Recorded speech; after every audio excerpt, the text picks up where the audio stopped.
അപ്പോൾ എല്ലാവർക്കും എത്തിക്കൽ ഹാക്കിംഗ് കോഴ്സിന് എല്ലാവരെയും ഞാൻ വെൽക്കം ചെയ്യുന്നു. അപ്പം ഈ ഒരു കോഴ്സ് ഡീൽ ചെയ്യണമെന്ന് പറഞ്ഞാൽ മെയിൻലി ബേസിക് ലെവൽ ആണ് ഈ ഒരു കോഴ്സ് ഡീൽ ചെയ്യണേ. പിന്നെ ഇപ്പോഴത്തെ ഒരു എരാന്ന് പറഞ്ഞു കഴിഞ്ഞാൽ എല്ലാവരും ഡിജിറ്റൽ ഇൻഫ്രാസ്ട്രക്ചറിൽ എല്ലാവരും കണക്റ്റഡ് ആണ്. ഡിജിറ്റൽ ഇൻഫ്രാസ്ട്രക്ചർ ഇല്ലാത്തവരാരും ഇല്ല.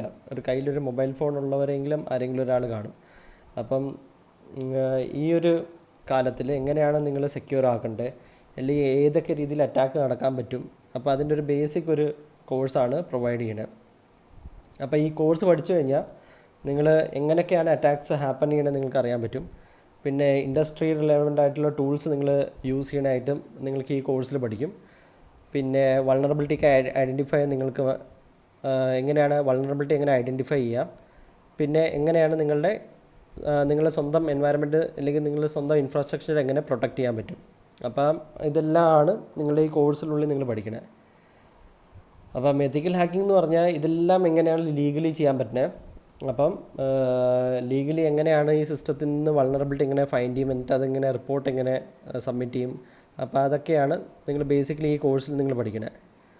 പിന്നെ മേജറായിട്ട് നിങ്ങൾ യൂസ് ചെയ്യാൻ പോകുന്ന ഒരു ഓപ്പറേറ്റിംഗ് സിസ്റ്റം എന്ന് പറഞ്ഞാൽ കാൾ ലിനക്സ് ആണ്. അത് നിങ്ങൾ ഈ എത്തിക്കൽ ഹാക്കിംഗ് ബേസ് ചെയ്ത കോഴ്സിൽ എല്ലാവരും കാൾ ലിനക്സ് ആണ് യൂസ് ചെയ്യണത്.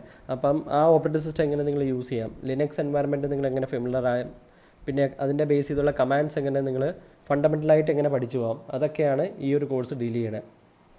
ഓക്കെ, അപ്പോൾ ഈ എത്തിക്കൽ ഹാക്കിംഗ് കോഴ്സിൽ നിങ്ങൾ മാക്സിമം കവർ ചെയ്യണേ ഒരു 25 to 30 hours ക്ലാസ് കാണും. അപ്പോൾ അതിനകത്ത് ഫസ്റ്റ്ലി ഫോക്കസ് ചെയ്യണമെന്ന് പറഞ്ഞാൽ ലിനക്സിൻ്റെ ഫണ്ടമെൻ്റൽസ് ആണ്. ലിനക്സ് കമാൻഡും കാര്യങ്ങളൊക്കെ ഫെമിലർ ആവും. അത് കഴിഞ്ഞ് പിന്നെ OSINT എന്ന് പറഞ്ഞൊരു ടോപ്പിക്കിലോട്ട് പോകും. അപ്പോൾ അതിനകത്ത് ഈ ഇമേജിനകത്ത് നിന്ന് എങ്ങനെ മെറ്റാ ഡേറ്റ കണ്ടുപിടിക്കണേ, അങ്ങനത്തെ കുറച്ച് അനലൈസ് കാര്യങ്ങളും ടൂൾസും കാര്യങ്ങളും നിങ്ങൾ ഫെമിലർ ആവും. അത് കഴിഞ്ഞിട്ട് പിന്നെ നേരെ ബാൻഡിറ്റ് ഓവർ ദ വയർ എന്ന് പറഞ്ഞൊരു ലാബുണ്ട്. അപ്പോൾ ആ ലാബ് സോൾവ് ചെയ്യുന്നതനുസരിച്ച് നിങ്ങൾ ലിനക്സിനെ കുറച്ചുകൂടി ഒരു medium to high level of commands നിങ്ങൾ അതിനകത്ത് ഫോക്കസ് ചെയ്യും. അപ്പോൾ ലെവൽ 1 to 20 വരെ, ലെവൽ 20 വരെയുള്ള ലാബ്സാണ് നിങ്ങൾ ചെയ്യണേ. അപ്പോൾ അത് കഴിഞ്ഞ് പിന്നെ ഒരു സോഷ്യൽ എഞ്ചിനീയറിങ്ങിലോട്ട് പോകും. അപ്പോൾ സോഷ്യൽ എഞ്ചിനീയറിങ്ങിൻ്റെ അകത്ത് നമ്മൾ ചെയ്യാൻ പോകുന്ന ലാബ് എന്ന് പറഞ്ഞാൽ ഫിഷിംഗ് ലാബാണ് ചെയ്യണേ. അപ്പം കാൾ ലിനക്സിനകത്ത് അതിനകത്തൊരു ടൂളുണ്ട്, CTI എന്ന് പറഞ്ഞൊരു ടൂളുണ്ട്. അപ്പോൾ ആ ടൂൾ കിറ്റ് എങ്ങനെ യൂസ് ചെയ്യാൻ നിങ്ങൾ പഠിക്കും. അത് കഴിഞ്ഞിട്ടാണ് പിന്നെ അറ്റ് ദി എൻഡ് നിങ്ങൾ IoTയിലോട്ട് പോകണം.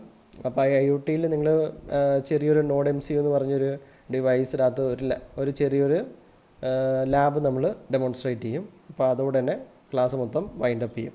അപ്പോൾ ഇതാണ് കംപ്ലീറ്റ് ഒരു സിലബസിൻ്റെ ഒരു കംപ്ലീറ്റ് ഒരു കണ്ടൻറ്റ് എന്ന് പറഞ്ഞു കഴിഞ്ഞാൽ.